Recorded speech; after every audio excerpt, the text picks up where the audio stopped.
Hello, and a very warm welcome to the Sacred Womb podcast, where we talk about all things to do with befriending our menstrual cycle, deeply healing both our feminine and masculine aspects, and how we can indeed utilise our cyclical nature as a natural spiritual pathway that's encoded within our bodies. I'm your host, Melanie Swan, and you can also go to thesacredwomb.com for more information and loads of fantastic free resources.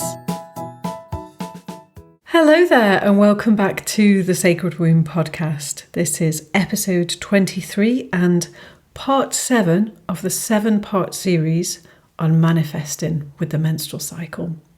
So in this part 7, it's the final part, and I'm discussing realisation. So, realisation. What do I mean by that? Well, if we do our work, if we connect with our menstrual cycle, we set our intention, we do all those things I've talked about, then our intention can only be realised. It will manifest. The energy will come into being in this physical reality. But I wanted to talk about 3 aspects today that help our intention realise. The first one is keep an open mind. So, look, none of these aspects are particularly easy, and we need to practice. And when we practice consistently, every month, or pretty much every month with our cycle, then we're going to get good at this. And maybe you think all these things, all these different phases are a little bit overwhelming, or maybe they're not. But if they are, I mean, it becomes second nature when we practice. And I've done this over and over again, and it's still challenging for me sometimes. I still wonder what's happening. Am I making this up? Am I doing this? Is it okay? I question myself. But I key back into my womb space, and I know again, I remember.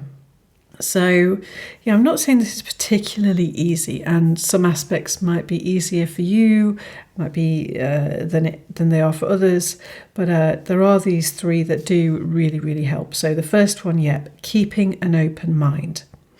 So our job is to be as open as possible. You know, once we've envisioned with the collective womb space, we need to stay as open as possible, as our intention is likely not going to come as we expect it. Now, we're human. We attach to things. We want things. We vision things. We hope and we dream. It's natural. But if I can give you this perspective of, well, I've set my intention, and, you know, I am working with my womb space, and I don't, really know the potential of my idea. So the more open we can be, the more I've found will come. So it's like having a cup or a bowl, opening our mind as much as we can to what is possible. And part of that is, hitting our fears when we think, I can't do this or that, and then clearing them and transforming them and working with ourselves on that. So to summarise, number 1 is to keep an open mind as much as possible as to how our intention will take form. Not easy, but there we go. The second aspect is patience. I have to be honest here, this is the one I struggle with most. So I've got plenty of experience with this and plenty of empathy for if you struggle with patience as well. So what I want to put forward to you is some things I found manifest really quick, some things really slow, some things medium. And, when I work with my cycle like this, I don't know how long it's going to take. I feel the excitement. I do all these things. And once I've done them and I keep clearing the fears as they come up, I just need to be patient. And that also feeds into the third aspect of relax. But I'll go a bit deeper into patience at the moment.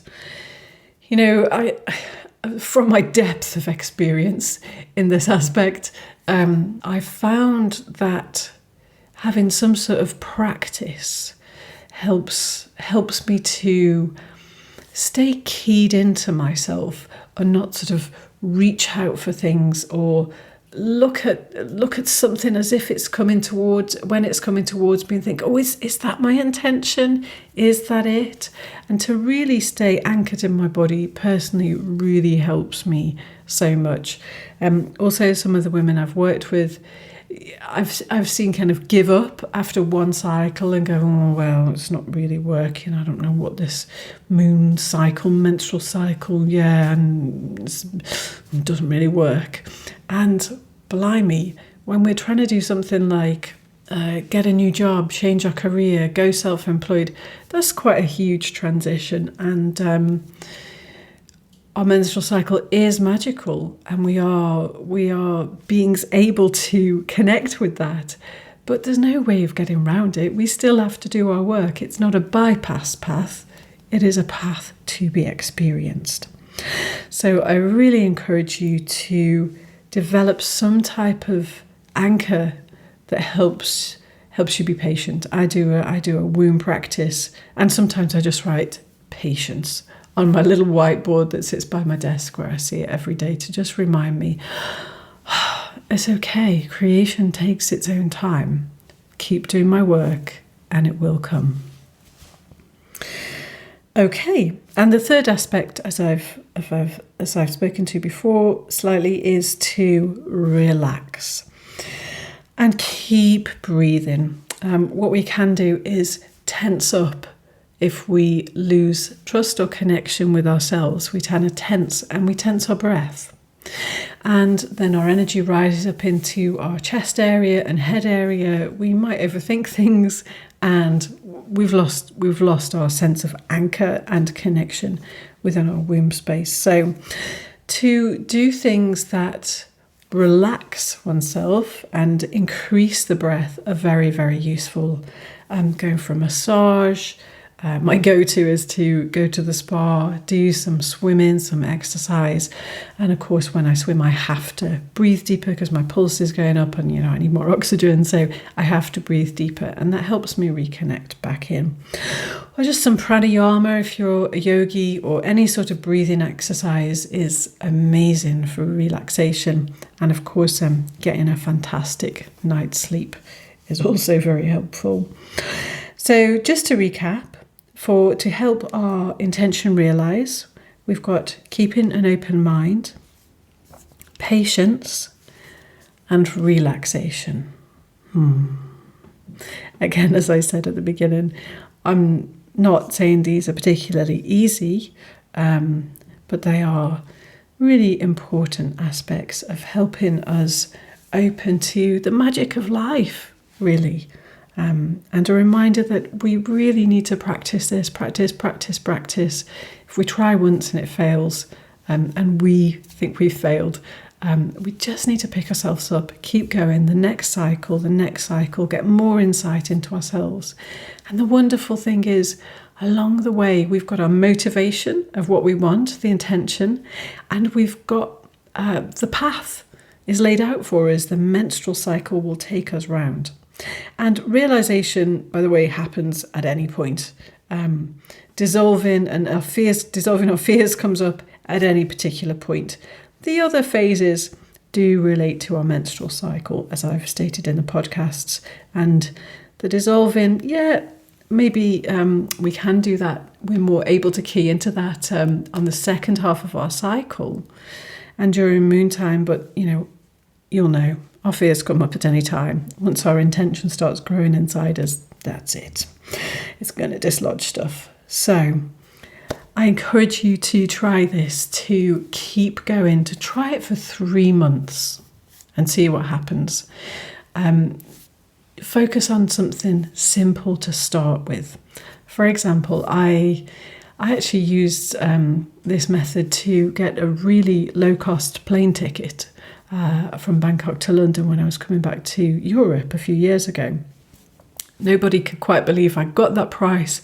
how did you do that? People were saying. I was like, I use my menstrual cycle. I got a few funny looks, but a few other women kind of went, right, I'm intrigued. Tell me more. And I did this in a group as well. I set my intention for that plane ticket in a group, and somebody else's intention manifested in a really, really cool way, and a couple of the others ones did too. So mine was fairly straightforward. I got a cheap plane ticket and I went through India, where I could buy lots of Himalaya herbal products to take back to England, which I was very happy with. So mine was nice and straightforward. I had a great flight back and it cost only a couple of £100. So there you go. There is the whole process.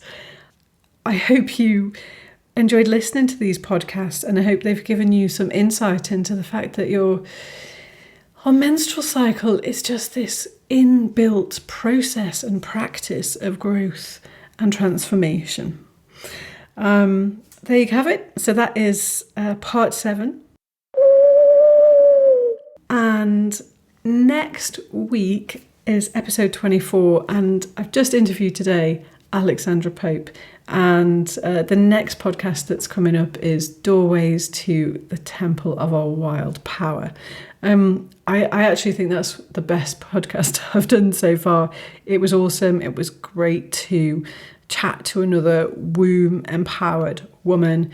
We had fun. We went to places that I haven't been yet on the podcast, and I'm sure you're going to get loads and loads out of it. So watch out for that. That's coming out next Tuesday.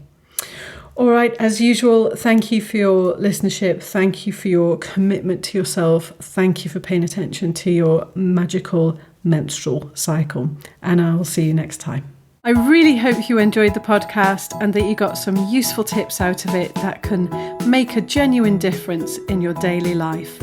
And if you'd love to work deeper with this stuff, then do head on over to thesacredwomb.com, where you can sign up to receive the weekly newsletter and an invite to our private Facebook group, where you can share, learn and grow with like-minded women in a safe, supported space.